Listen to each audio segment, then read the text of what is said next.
Boa tarde a todos os participantes. Um especial boa tarde para o professor Fred Didier, que temos aqui como amigo, sempre presente às nossas atividades de forma solícita e prestativa. Hoje, o professor Fred Didier inicia um ciclo de atividades do Centro de Estudos Jurídicos Juiz Ronaldo Cunha Campos, que é dirigido pelo professor José Marcos e que hoje oficialmente inicia as suas atividades no centro. Estão aqui presentes o Alongamanos, está aqui presente a Alongamanos da escola, nas pessoas da desembargadora Maria Ângela Meia Faleiro, superintendente de junta, o desembargador Moacir Lobato, membro do comitê técnico, e o doutor Murilo Silva Abreu, que é o juiz auxiliar. E, antecipando meus agradecimentos, eu passo a palavra para o desembargador Zé Marcos, quem vai dirigir esses trabalhos. Muito obrigado, professor Didier, e com a palavra o desembargador José Marcos. Muito obrigado, caríssimo desembargador Tiago Pinto, segundo vice-presidente do nosso Tribunal de Justiça de Minas Gerais. Minha satisfação por recebermos, mais uma vez, o grande processualista, grande conferencista e professor, Fred Didier Júnior, como tenho o hábito de proclamar uma das glórias do processo civil brasileiro, o legítimo sucessor do professor José Joaquim Calmon de Passos, seu discípulo e celebrado amigo por uma convivência fraternal que nutriram até pouco tempo atrás, quando o grande mestre baiano nos deixou. Sem tanta necessidade, por ser pessoa conhecida de todos, vou apontar alguns dos títulos do professor Fred Didier Júnior. Advogado, o primeiro deles. Isto é a base de tudo, e tanto pode ser ponto de partida quanto ponto de chegada. Uma profissão maiúscula. Mestre em Direito Processual pela Universidade Federal da Bahia. Doutor em Direito Processual pela Pontifícia Universidade Católica de São Paulo. Pós-doutor pela Universidade de Lisboa. Professor associado, praticamente titular de processo civil da Universidade Federal da Bahia. Livre docente pelo Largo de São Francisco de São Paulo. Devo registrar que o último número da revista de processo traz uma resenha sobre uma das suas excelentes obras, que é exatamente a sua tese de livre docente sobre a teoria geral do processo. E não posso deixar de referir que a cultura do grande professor transcende ao direito. É ele, membro da Academia de Letras da Bahia, ocupante da cadeira número 31. Eu não pretendo me estender mais, o tempo é de Sua Excelência, o professor Fred Didier, a quem eu estendo com muita honra a palavra para a sua exposição. Boa tarde a todos, boa tarde a todas.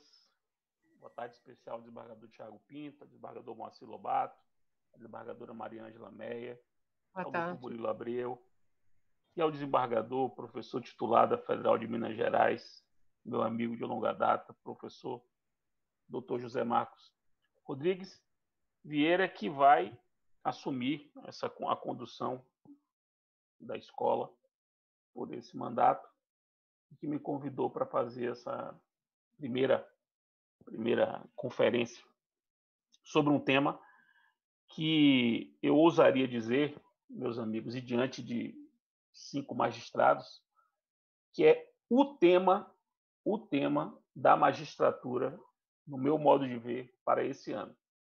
Evidentemente, falo do tema dentro do direito processual, que é a minha praia. Há outros temas em outras áreas, mas em direito processual, eu colocaria a análise sobre a cooperação judiciária, a compreensão da cooperação judiciária, como um grande tema para o judiciário refletir.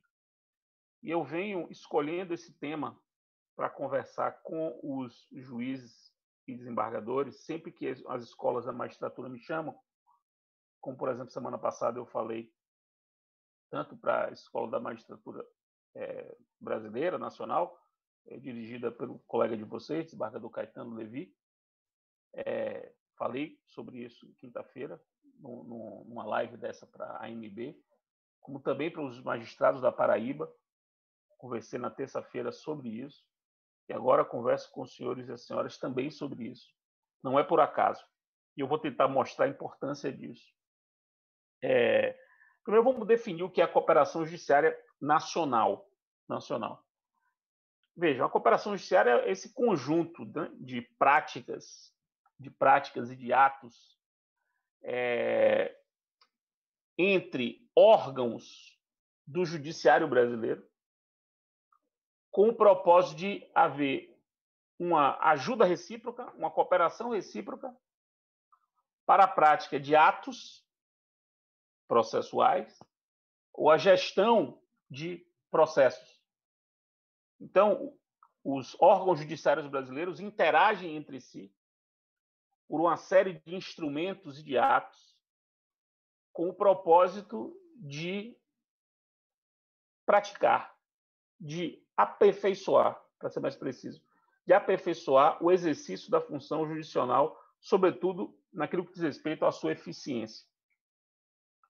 Percebam que a ideia de cooperação é uma ideia que atravessa todo o Código de Processo, começa no artigo 6º, quando fala que todos os sujeitos do processo devem cooperar entre si.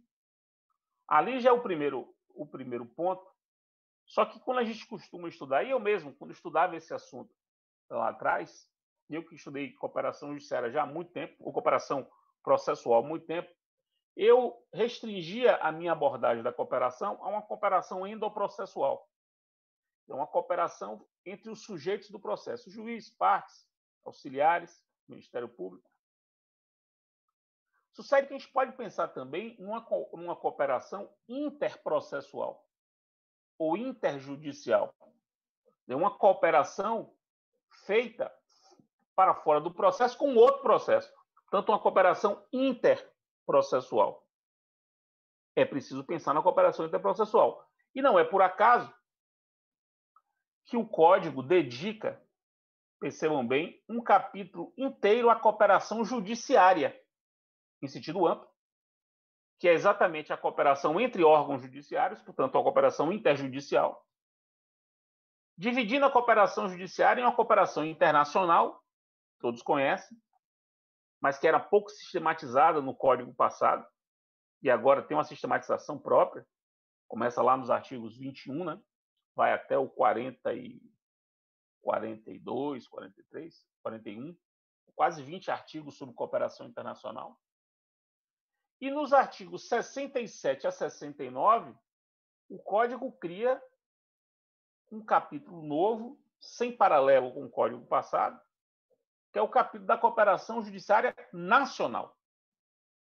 E é esse pedaço do Código que fala de cooperação interjudicial e se preocupa com a cooperação interjudicial no plano nacional, portanto, interna. Capítulo esse que não tem paralelo no Código de 73. É esse o objeto da minha exposição. E eu já quis inserir o assunto dentro de um contexto maior da cooperação para mostrar apenas que a ideia de cooperação é uma ideia que atravessa o CPC em diversos momentos, inclusive no que diz respeito às relações entre órgãos judiciários. Pois bem, evidentemente, no Código de 73, havia regras sobre cooperação judiciária. Havia. Cooperação judiciária não é uma invenção do Código de 2015. Há cooperação judiciária desde de tempos imemoriais. A questão é que o Código de 73 ele regulava a cooperação judiciária de modo muito diferente do Código Novo. A começar pelo fato de que o Código de 73 sequer sistematizava o assunto. Não dedicava ao assunto nenhum tipo de realce, nenhum tipo de destaque. Cooperação judiciária era um assunto que nem no sumário do Código entrava. Se você procurasse o sumário do CPC 73, você não ia encontrar referência à cooperação judiciária. A cooperação judiciária era tratada num contexto da disciplina das cartas. Você tinha, como temos no Código hoje, e tinha no Código passado, uma disciplina das cartas. A carta precatória, a carta de ordem e a carta rogatória. O Código passado misturava. O que é que esse Código fez? Esse Código jogou a carta rogatória para o capítulo adequado da cooperação internacional e na cooperação nacional manteve referência à carta rogatória, a carta precatória, à carta de ordem e também referência à carta arbitral. A carta arbitral para a relação com o juízo arbitral. Mas o que o Código de 73 fazia em relação às cartas?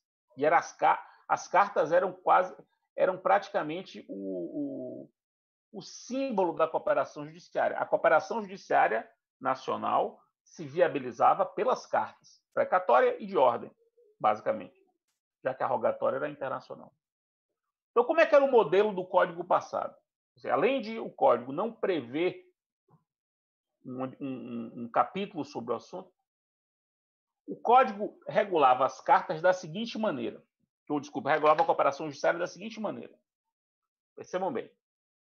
O Código previa dois tipos de cooperação judiciária. Isso no Código 73. Depois eu trago para o novo para que vocês percebam as diferenças. O Código 73 previa dois tipos de cooperação judiciária. A cooperação por solicitação, um juízo pedia ao outro, solicitava ao outro cooperação, cooperação essa que se viabilizava pela carta precatória. E você tinha o segundo tipo de cooperação, que é a cooperação por delegação. Cooperação por delegação, que é a cooperação feita entre tribunal e juiz a ele vinculado. Portanto, há uma hierarquia aí. Numa imagem, a gente podia dizer que a cooperação por solicitação é uma cooperação horizontalizada e a cooperação por delegação seria uma cooperação verticalizada. E esses dois tipos de cooperação se viabilizavam cada um pelos respectivos instrumentos.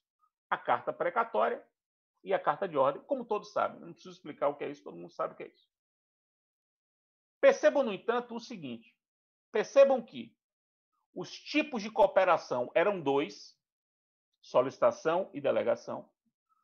Os instrumentos da cooperação, tanto os meios que viabilizavam a cooperação, também eram dois, um para cada tipo. Então, você tinha a carta precatória para a solicitação, a carta de ordem para a delegação. E você tinha os atos de cooperação, que eram atos basicamente de comunicação, instrução e execução. Percebam, os senhores e as senhoras, como as cartas precatórias e as cartas de ordem, baseadas no Código 73, elas basicamente serviam para práticas de atos de comunicação, práticas de atos de instrução e práticas de atos de execução. Por solicitação ou por delegação. Por solicitação ou por delegação. Então, você tinha um sistema que era um sistema mais fechado,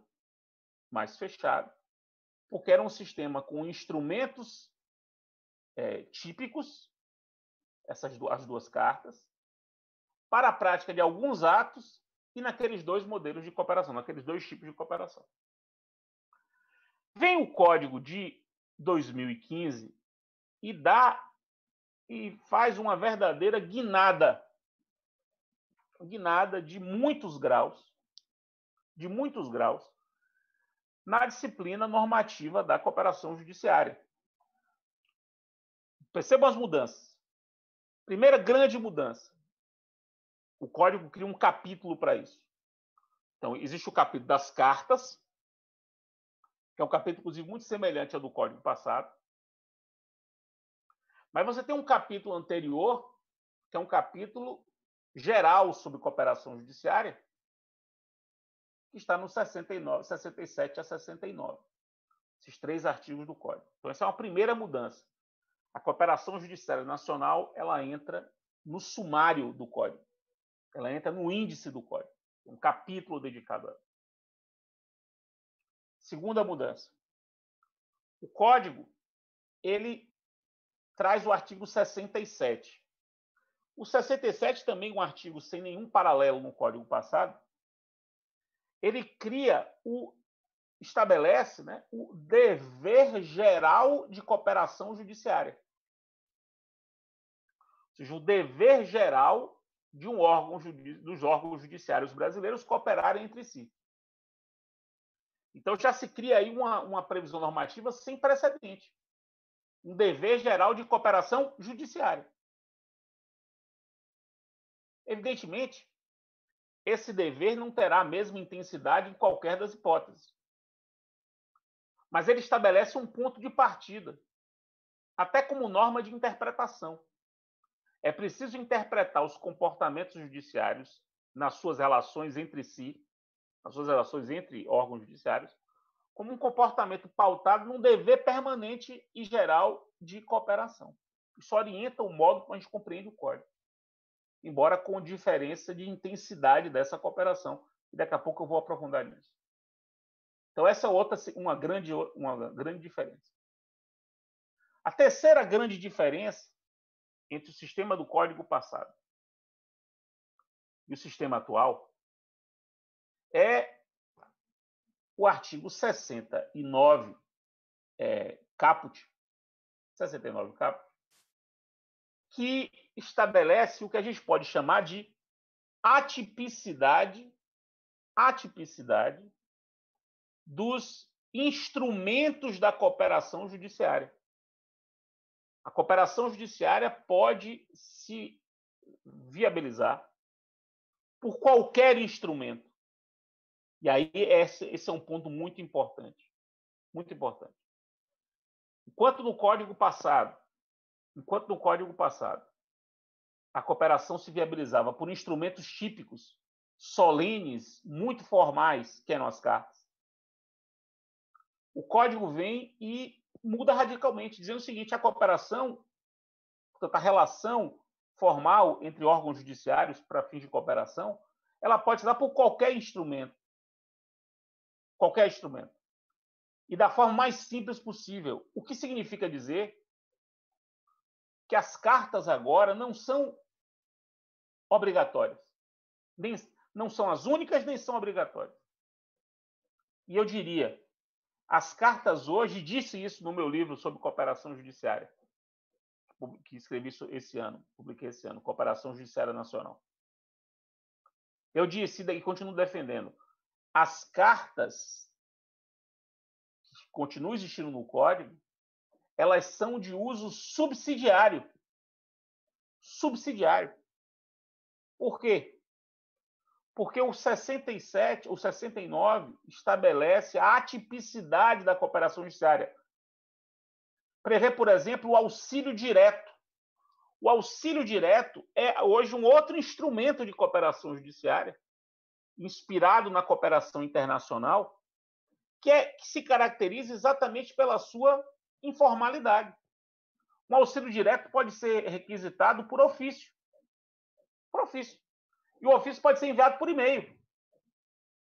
Se o juiz oficia o outro, manda uma carta, entenda, carta metaforicamente, manda um ofício na medida em que é uma comunicação formal entre o juiz e outro, por e-mail ou até por WhatsApp, não tem problema, pedindo ajuda. Isso é auxílio direto, que é agora expressamente permitido pelo legislador. Então, se um juiz de Belo Horizonte precisa de uma ajuda do juiz de fora, ele não precisa mais pedir uma carta precatória para isso. Não precisa. Ele pode ligar para o juiz de fora: olha, estou precisando de sua ajuda, do seu ato tal e qual. Se o juiz concorda, o que é que o juiz de Belo Horizonte vai fazer? Vai apenas documentar nos autos. Se liguei hoje, solicitei cooperação para o juiz de fora, fazer isso e aquilo, solicitei por telefone na hora tal, e ele aceitou. Ele documenta essa solicitação de cooperação nos autos e acabou. Está feito. Porque isso é importante dizer, o fato de ser informal não significa que não tem de ser documentada. Toda cooperação judiciária tem que ser documentada. Tem que estar nos autos a documentação, porque é um ato processual. Tem que estar o documento dos autos. Só não precisa ser mais por carta. Então, essa terceira mudança é uma mudança gigantesca. Gigantesca. Os instrumentos da cooperação agora são atípicos. Atípicos. O código, além de manter os típicos clássicos, carta de ordem e carta precatória, o código trouxe um instrumento típico novo, que é o auxílio direto, e disse que, mesmo assim, isso são só exemplos, são só alternativas, mas você pode simplesmente criar um instrumento atípico, que pode ser, como eu disse, WhatsApp, telefone, desde que depois você documente tudo. Então, o que está vivendo hoje é um ocaso das cartas. Um ocaso das cartas. E veja que isso vale também para a delegação. Não há sentido mais no uso das cartas. Olha só, isso é muito importante. Eu venho falando sobre isso nesses eventos sobre cooperação judiciária, e a reação dos juízes é sempre assim: mas eu faço isso, a carta demora muito, como é que eu faço para evitar as cartas? Os juízes só estão trabalhando com o software das cartas. E esse software das cartas é um software ultrapassado. Ultrapassado. Não há mais razão para isso. Não há mais razão. Por quê? Com base em 69 do CPC. Mas a quarta mudança em relação ao código passado, também é digna de nota, é a seguinte. O código passado, como eu disse, ele pensava nas cartas para fins de comunicação, para fins de instrução e para fins de execução. E era assim que, na prática, as coisas funcionavam. O código de agora, ele muda em relação ao objeto da cooperação.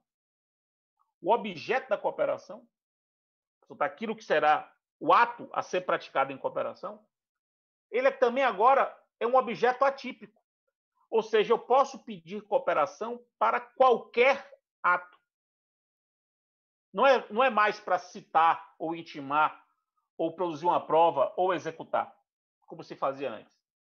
Agora a cooperação pode se revelar em qualquer ato, desde uma coisa simples, como pedir uma informação, porque a troca de informações também é cooperação judiciária.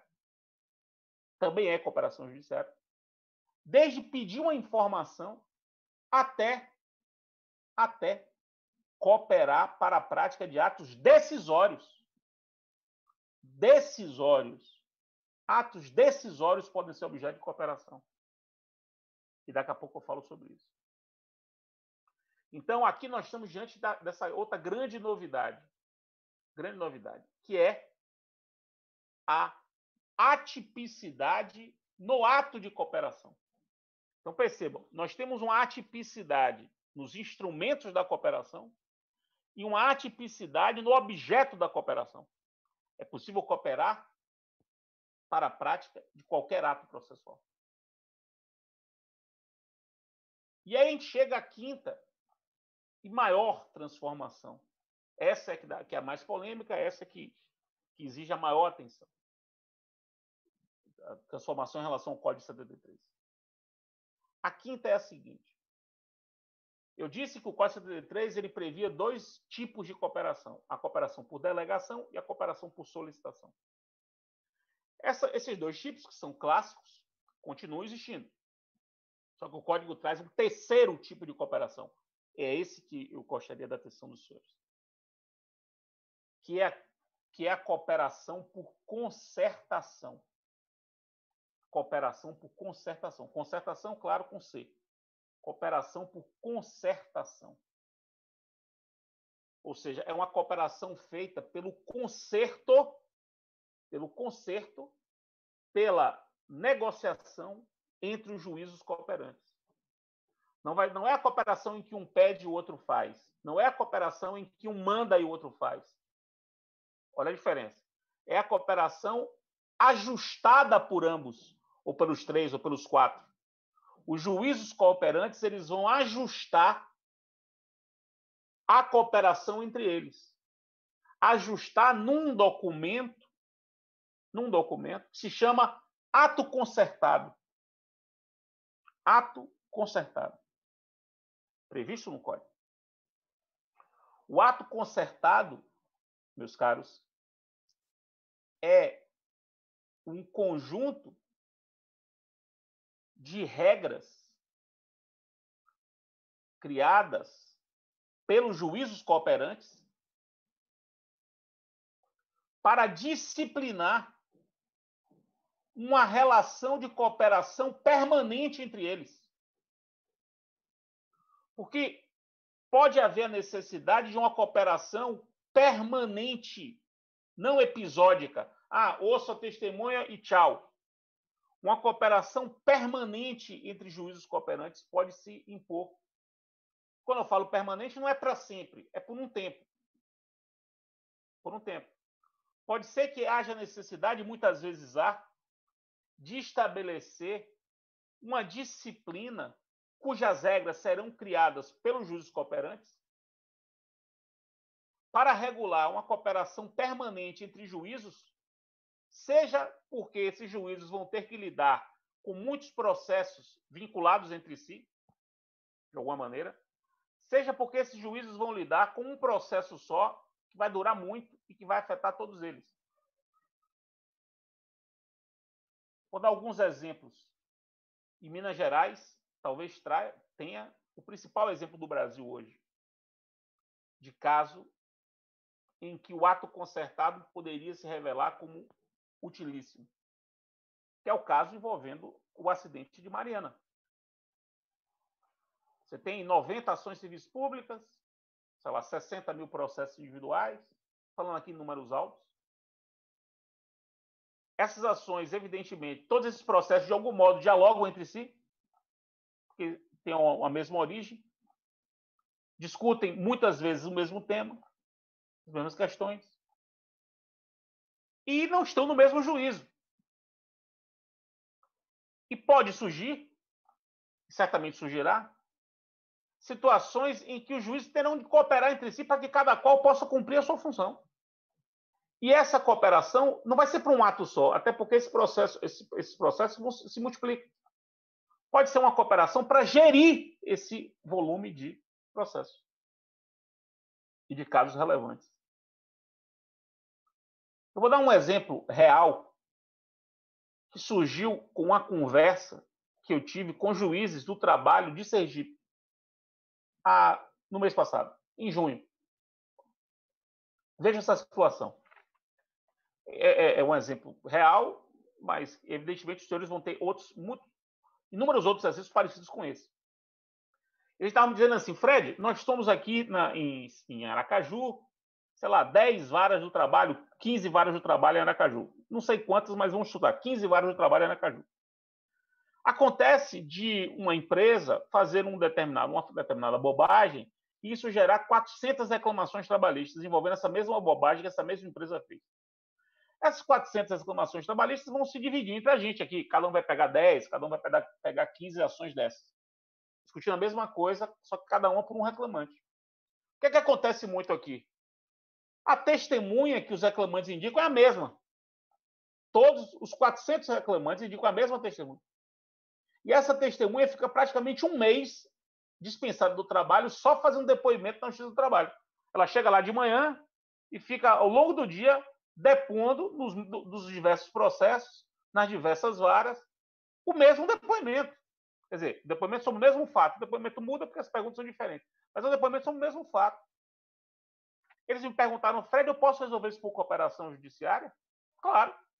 O que os juízos das varas trabalhistas vão poder fazer em relação a isso? Eles podem fazer um ato concertado para determinar a produção de um testemunho único. Um testemunho único.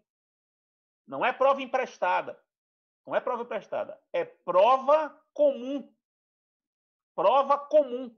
Prova produzida por todos uma única vez. Marca a colheita da prova, por exemplo, para o auditório do fórum. A testemunha vai lá, os 10 juízes vão lá nesse dia. Pode até participar também por videoconferência, como essa. Cada um faz as suas perguntas, ouve as testemunhas. Evidentemente, isso vai fazer com que as perguntas não se repitam.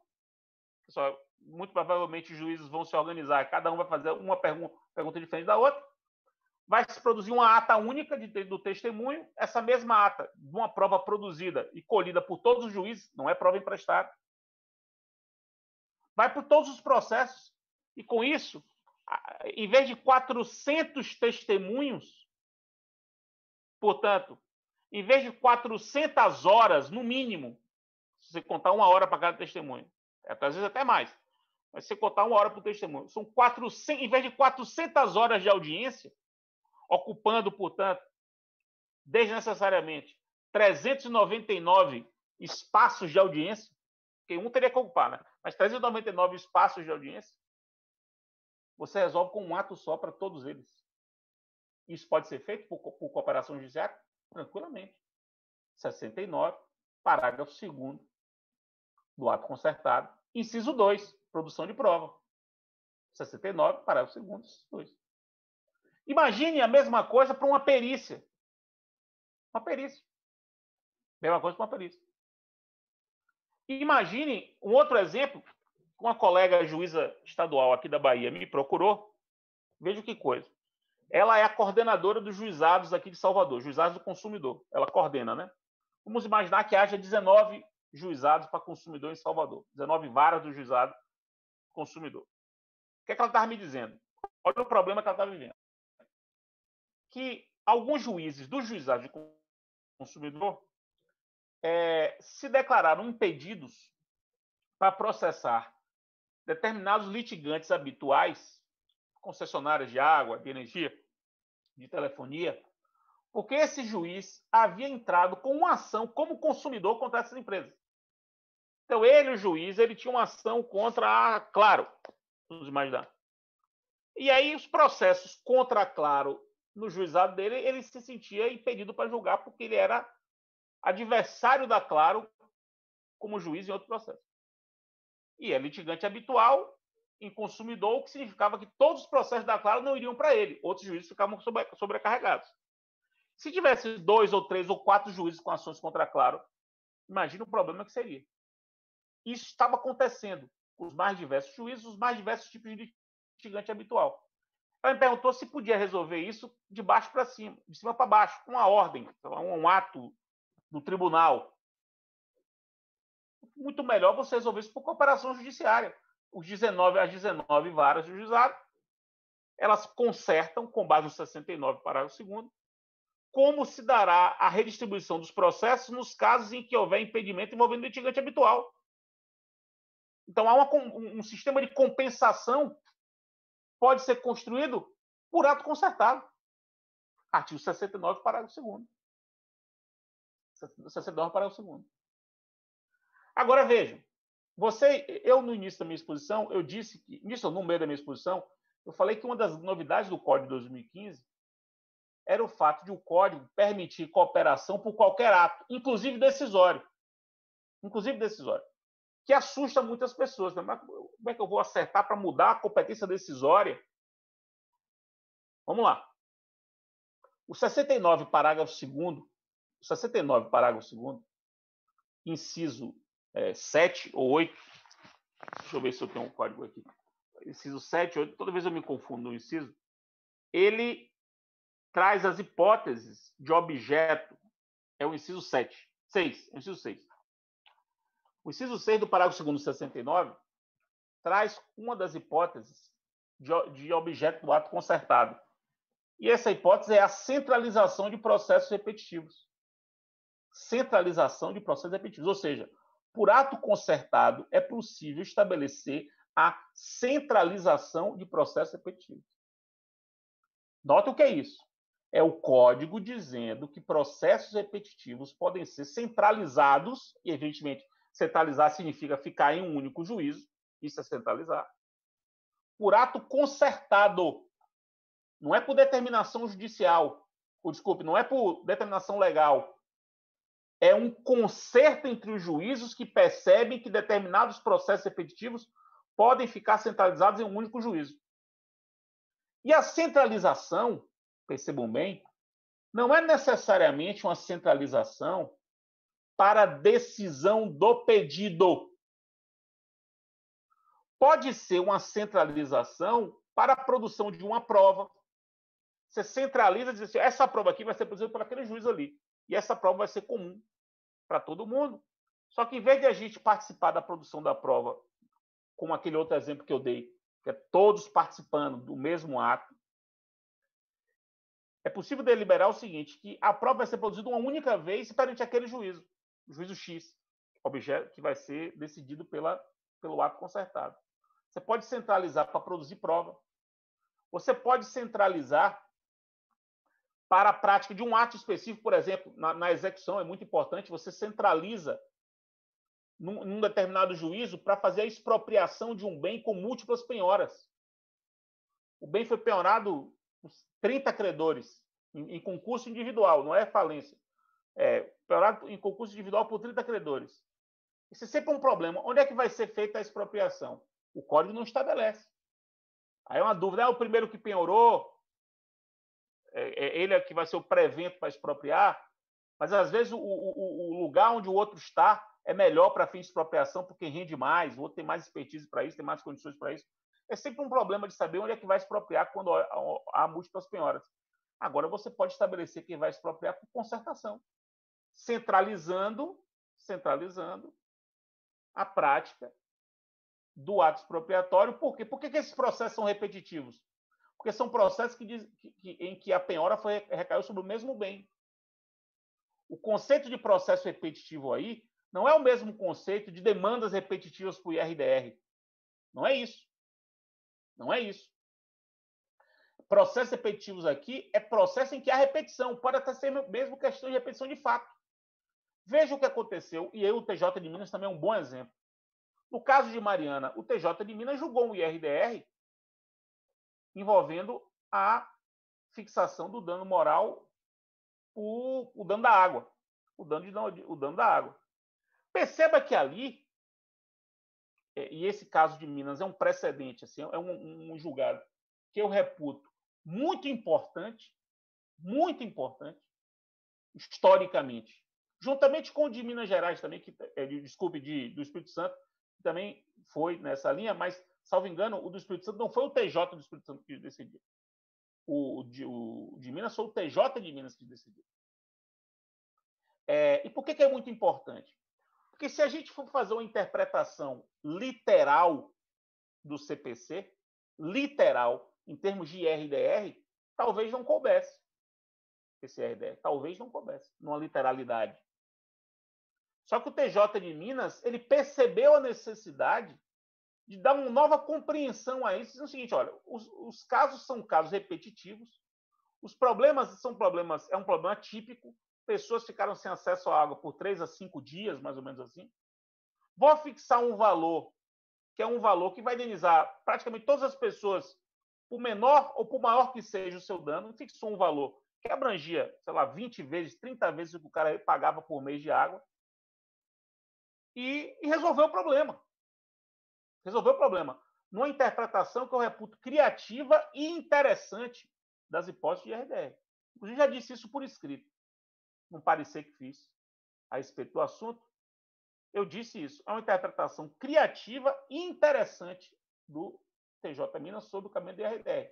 Pois bem, esse tipo de caso, que gerou processos repetitivos por dano da água, poderia ser objeto de um ato concertado para centralizar a definição do valor ou do tipo de indenização por um dos juízos em que os processos se repetiam. O IRDR foi uma opção? Foi. Mas a centralização de processos repetitivos, que também abrange a possibilidade de processos repetitivos por questão de fato comum, não só da questão de direito comum, a centralização de processos repetitivos poderia ser uma outra forma de se chegar a uma solução parecida. E notem um outro ponto interessante. A gente sabe que... eu não disse isso, mas vou dizer. A cooperação judiciária pode se dar entre justiças diferentes. A cooperação judiciária pode se dar entre Justiça Federal, Justiça Estadual, Justiça Eleitoral, Justiça do Trabalho. Ela é transjudicial. O parágrafo 3º do 69, inclusive, é expresso nesse sentido. No sentido de que pode haver uma cooperação transjudicial. Transjustiça, né? Interjustiça. E por que eu estou dizendo isso? Porque percebam o seguinte, ó. Todo mundo sabe que as justiças, elas se notabilizam para julgar determinadas matérias específicas. Numa linguagem mais simplista. Questões trabalhistas de trabalho, questões federais de justiça federal, questões que não se encaixam em outra justiça estadual. É mais ou menos assim que as coisas funcionam. Mas percebam que essa competência pela matéria é uma competência para julgar pedidos. Só para julgar pedidos. Não existe restrição quanto à matéria para examinar questões incidentais. Questões incidentais podem ser examinadas por qualquer juiz em qualquer lugar, sempre, sem problema de competência. A única questão incidental que tem um problema de competência é a inconstitucionalidade do ato normativo em tribunal, porque essa é uma questão que só o órgão especial ou o pleno podem decidir, por uma previsão constitucional, artigo 97 da Constituição. Tirando isso, as questões incidentais podem ser examinadas por qualquer juiz em qualquer justiça. Exemplo, quem julga pedidos de família é o juiz estadual.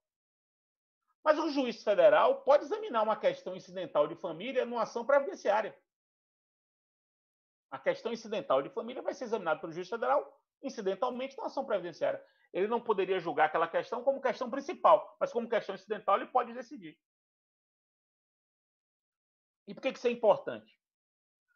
Como não há problema de competência para o exame de questão incidental, é possível que juízes de justiças diversas, consertem no sentido de estabelecer que um deles vai decidir uma questão incidental comum.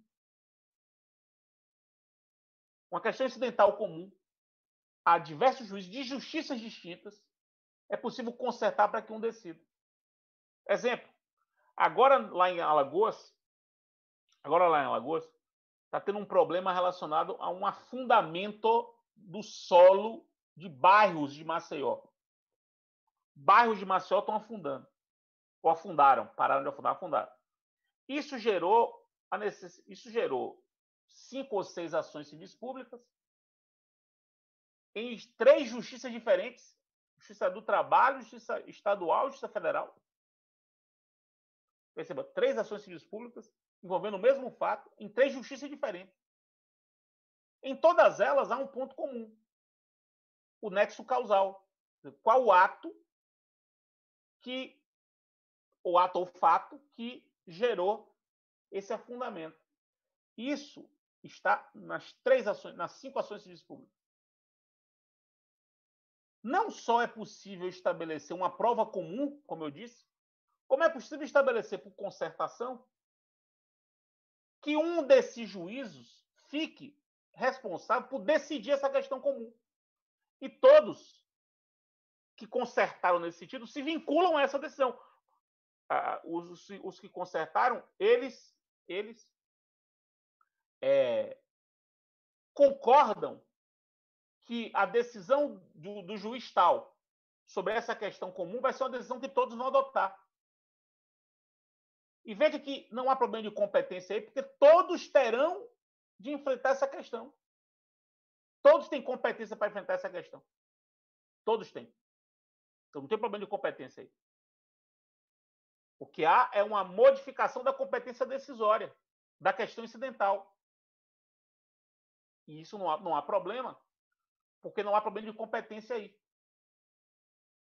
Haveria problema se houvesse uma modificação de competência para julgar o pedido. Aí não pode. Porque um pedido trabalhista não pode ser julgado por um juiz federal. Você não pode consertar para mudar a competência para julgar o pedido, porque aí você tem um obstáculo na competência absoluta. Mas competência para examinar uma questão incidental, que todos já teriam competência para examinar, não há problema nenhum. Não há problema nenhum. E aí você me pergunta, mas Fred, eu aprendi que a competência só é modificada pela lei. Só a lei pode criar modificações de competência. E isso é verdade.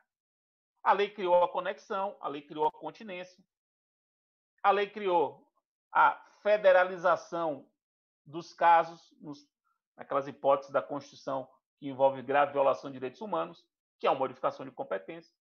A lei criou o IRDR e o IAC, que são hipóteses de modificação de competência. A causa sai de uma Câmara, vai para o órgão especial, vai para a sessão. Vai para o órgão especial, vai para a sessão. É uma modificação de competência também. O ato concertado é mais uma hipótese de modificação de competência, prevista em lei. O ato concertado está previsto em lei. Então, isso é mais uma hipótese de modificação de competência. Só que uma modificação de competência feita por um instrumento de cooperação judiciária. E, meus caros e minhas caras,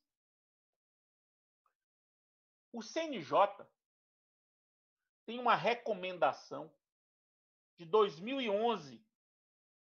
Portanto, lá se vão 9 anos. Recomendação 38. 38. Essa recomendação 38 de 2011 já previa o ato concertado. Foi essa recomendação 38 de 2011 que inspirou os artigos 67 a 69 do CPC. Se vocês pegarem a recomendação e pegarem os 67 e 69 e colocarem um ao lado do outro, vocês vão perceber a inspiração evidente. Evidente. Aquilo que era uma recomendação virou texto de lei. E não é por acaso que o CNJ está agora examinando uma minuta de resolução do CNJ, não mais recomendação, que vai revogar a recomendação 38, transformá-la em resolução e disciplinar ainda mais o que o Código estabelece. Agora, isso deve ser publicado ainda agora em agosto. Por quê? Porque como o Código consagrou em lei aquilo que era recomendação, agora cabe ao CNJ debulhar mais essas regras. E está vindo por aí essa resolução que vai meio que tornar o assunto ainda mais inevitável, uma resolução longa, o que disciplina, do jeito que eu estou dizendo aqui para vocês, se vocês pegarem aí esse 67, parágrafo 2º, vocês vão ver que ele tem 7 incisos, né? Tem 7 incisos de exemplos. A resolução vem com quase 20 incisos de exemplos. Só para tornar ainda mais claro, a resolução vem até com modelos. Modelo de ato concertado, modelo de solicitação de cooperação, de auxílio direto, modelo de ato conjunto. Tá? No anexo da resolução virão modelos para facilitar a compreensão. A resolução, meus caros, vai disciplinar a possibilidade de cooperação, percebam bem, interinstitucional. Porque veja que eu estou falando aqui de cooperação interjudiciária.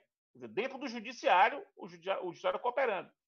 Mas também é preciso pensar na cooperação do judiciário com outras instituições, com litigantes habituais, com a OAB como instituição, com o Ministério Público como instituição. E a cooperação interinstitucional, com tribunais administrativos como o CAD, o TCU. A cooperação interinstitucional é uma fronteira interessantíssima sobre o tema, Tenho até aqui, por acaso, um livro de um colega de vocês, saiu agora, Cooperação Judiciária Processual, de João Gustavo, orientado até por um desembargador mineiro, só que do TRT, o desembargador Manuel, o sobrenome, eu já pego aqui o sobrenome, porque foi orientador dele, inclusive. Ele não, o desembargador, daqui a pouco eu pego, na hora das perguntas eu pego o nome, só para que vocês possam anotar, que ele defende longamente a cooperação interinstitucional, que a resolução vai prever, e vejam, a Lei de Liberdade Econômica, aprovada no ano passado, previu expressamente, quando fala que o Poder Judiciário poderá celebrar protocolos com a Advocacia Pública Federal para mutirão de processos e outros negócios processuais. Esse aí é uma cooperação judiciária interinstitucional, prevista expressamente na Lei de Liberdade Econômica. Portanto, meus caros e minhas caras, percebam como o tema é riquíssimo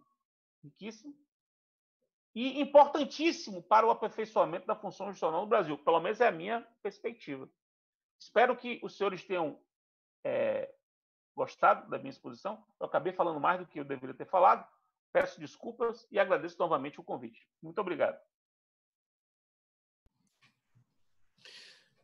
Professor Didier, eu queria parabenizar o senhor, excelente palestra, clara, objetiva, direta, e como o senhor muito bem disse no início, esse seria o tema do Judiciário para o ano de 2020.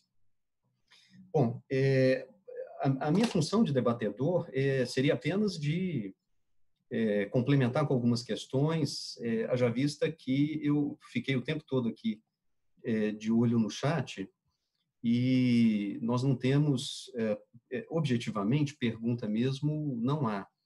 Mas nós temos colocações, elogios à tese do senhor.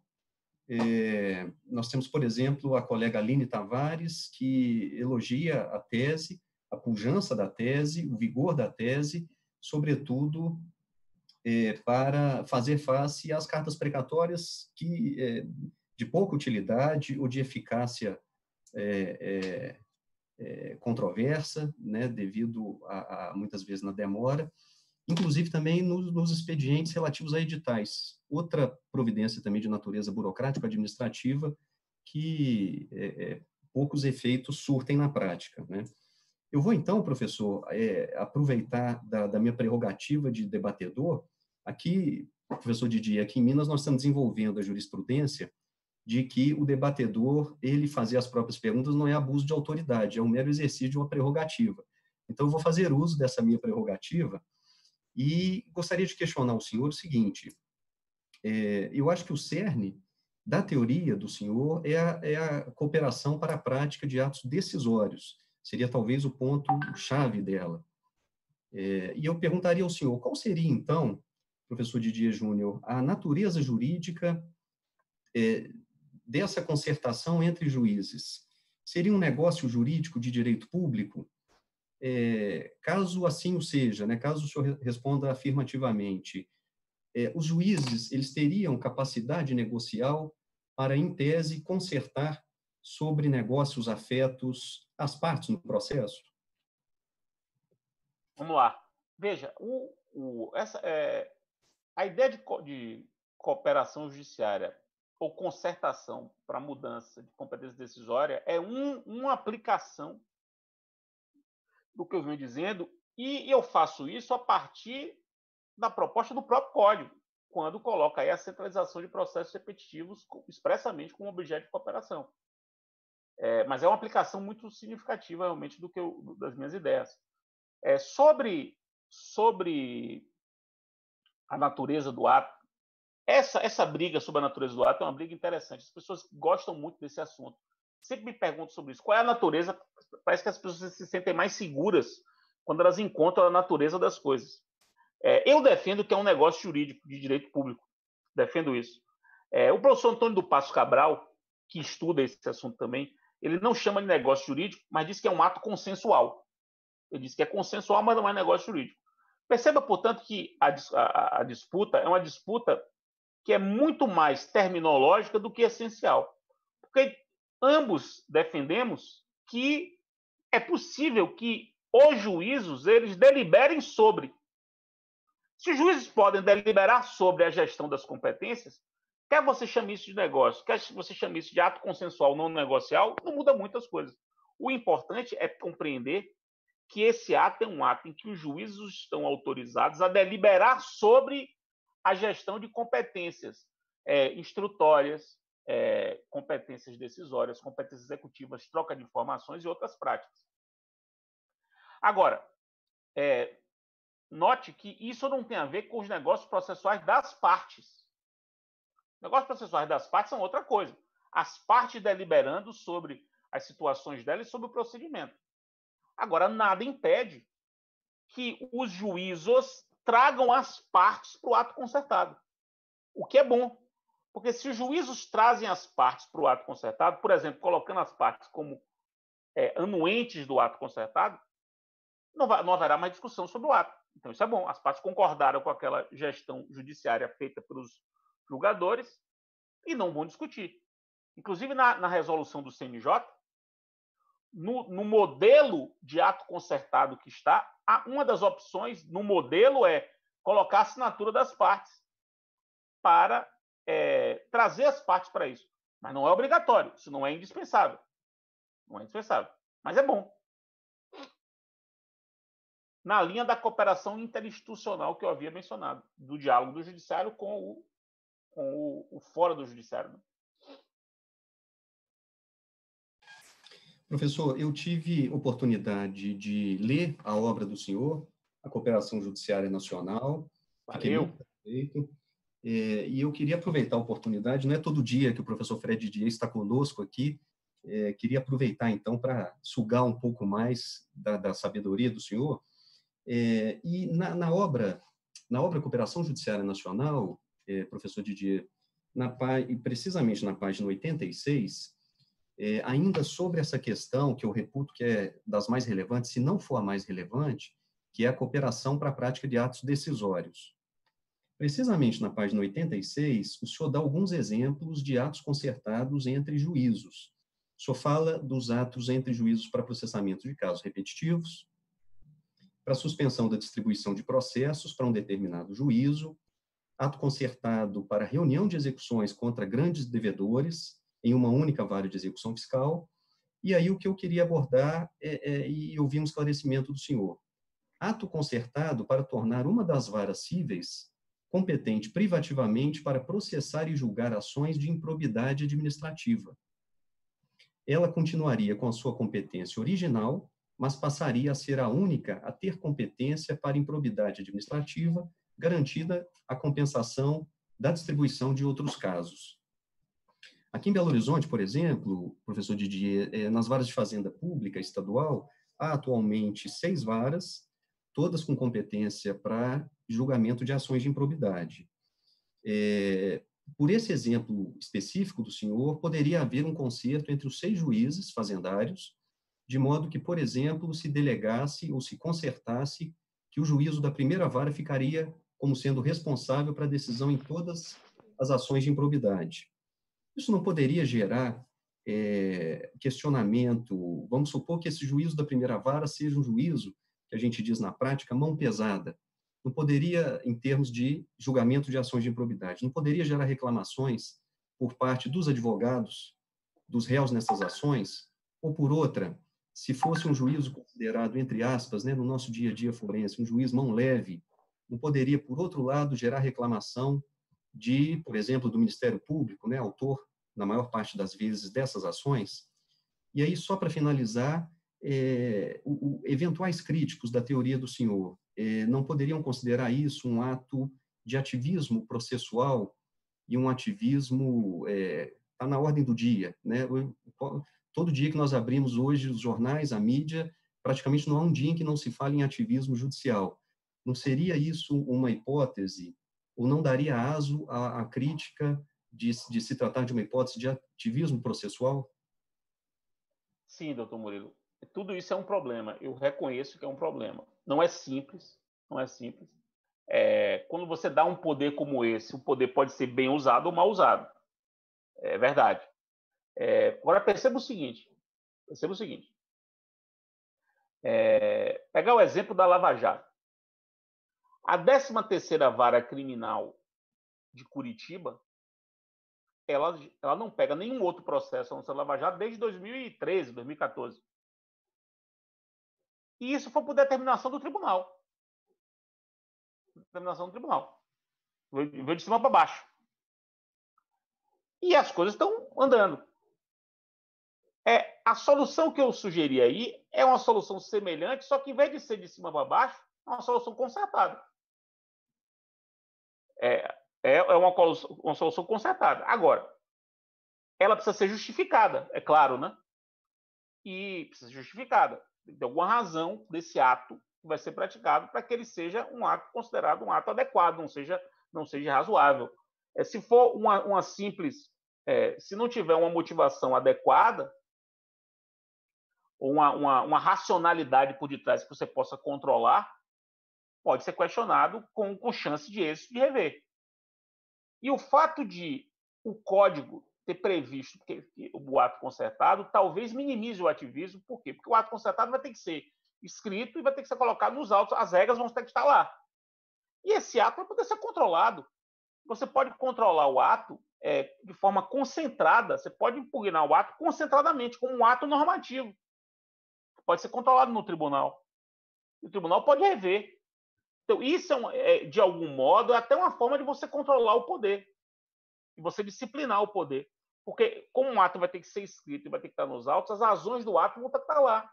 Se as razões não forem bem postas, o ato pode ser controlado. Tranquilamente. Aqui em Salvador, mesmo o TRT da 5ª Região, também por um ato dele, criou uma vara trabalhista, perceba bem, uma vara trabalhista com 3 juízes, não um só, uma vara, quase que um tribunal, né? Um tribunal, em primeira instância, para pegar todos os grandes devedores da Bahia inteira. Não é só de Salvador, é da Bahia inteira. Então, os grandes processos trabalhistas da Bahia estão na vara de Salvador, numa vara com 3 juízes, e não com um só. E isso é um ato de cooperação, isso é uma medida de gestão judiciária. É uma gestão judiciária para a administração. Beleza, maravilha.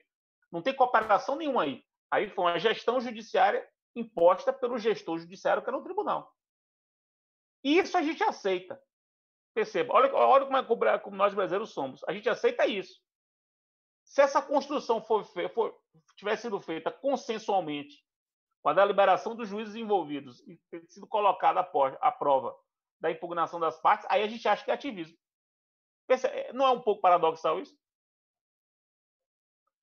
O certo é que a gente tem de repensar o que a gente entende por juiz natural, num sistema de competência flexível. Esse que é o ponto, como bem pontuado, aliás, pelo professor Antônio do Passo Cabral. Nós temos que reconfigurar o que a gente entende por juiz natural, construção pensada num tempo de competência rígida, inflexível, só com base na lei, para um sistema dinâmico e plural e flexível de competências judiciais. Nessa linha, professor, o senhor muito bem coloca no livro a questão da competência adequada, tanto no aspecto quantitativo quanto qualitativo. Sim, né? Claro, sem dúvida. Existem situações que, qualitativamente, um juízo está mais apto, por exemplo, para que nele seja produzida determinada prova e não em outro, né? Então, e também a questão quantitativa, como o senhor também muito bem colocou, com a oitiva daquela testemunha, né? Reúnem-se os juízes trabalhistas, naquele exemplo que o senhor deu, reúnem-se os juízes trabalhistas todos no auditório do fórum e produz-se lá uma única prova, né, em uma única oportunidade para valer para todos aqueles juízos. Professor, nós temos uma pergunta aqui no chat do Jorge Abex Bueno. Ele está esperançoso. É o fim dos ofícios entre juízes? Vão acabar, então, os ofícios, aquele negócio de ofício para lá, ofício para cá? com essa Veja, se você entende o ofício como uma documentação de uma comunicação, se o ofício é isso, não vai acabar, porque é importante que haja a documentação da comunicação. Agora, se você entende o ofício como entende, digamos assim, pejorativamente o ofício, como um ato de procrastinação do juiz, que é o fazer de um lado para o outro, para não fazer o que tem que fazer, isso me parece que não faz mais sentido. Mas o ofício como documentação da solicitação, documentação da comunicação entre os juízos, isso me parece que não tem como você extinguir, porque é importante que haja nos autos essa documentação. Entendido. O mesmo colega, o Jorge Aberques Bueno, pergunta, naquele exemplo que eu dei, da questão da improbidade, se houvesse um concerto entre juízes fazendários quanto à decisão de ações de improbidade, qual seria um elemento para que se delegasse ou que se concertasse, né, em favor de um juízo, por exemplo, o juízo da primeira vara da Fazenda Pública Estadual, que julgasse as ações de improbidade? Ele ser especialista? O senhor consegue imaginar algum critério para... Os critérios das capacidades institucionais têm a ver com os atributos de quem vai praticar, a estrutura da vara, a experiência daquela vara para isso. E nada impede que essa competência seja para um tipo de improbidade ou uma improbidade num determinado contexto, em que talvez aquele juízo tenha mais ou menos afinidade. Mas as diretrizes, as variáveis são inúmeras. São inúmeras. Perfeito. Professor, eu vou agradecer da minha parte, eu estou mais do que satisfeito, foi um prazer ouvi-lo, poderia ficar aqui o resto da tarde toda a fazê-lo, mas eu sei que o senhor tem outros vários compromissos, não há nenhum... Eu quero a Brasília agora, a vantagem do mundo cibernético é que agora eu vou ter que ir a Brasília. O senhor está praticamente com o dom da ubiquidade aí agora. Né? Eu agradeço muito, professor, e a EGF está de portas abertas para recebê-lo sempre que o senhor puder e quiser fazê-lo, tiver possibilidades de agenda.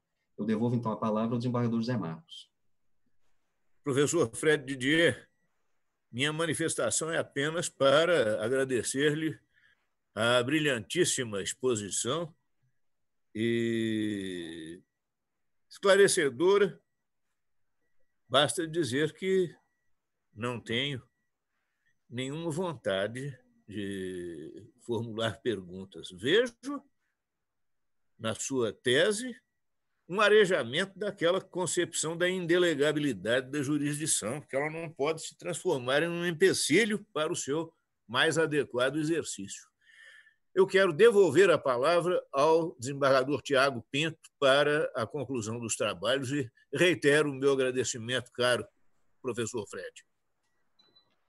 Professor Fred, a postura é de gratidão pela sua palestra brilhante e esclarecedora.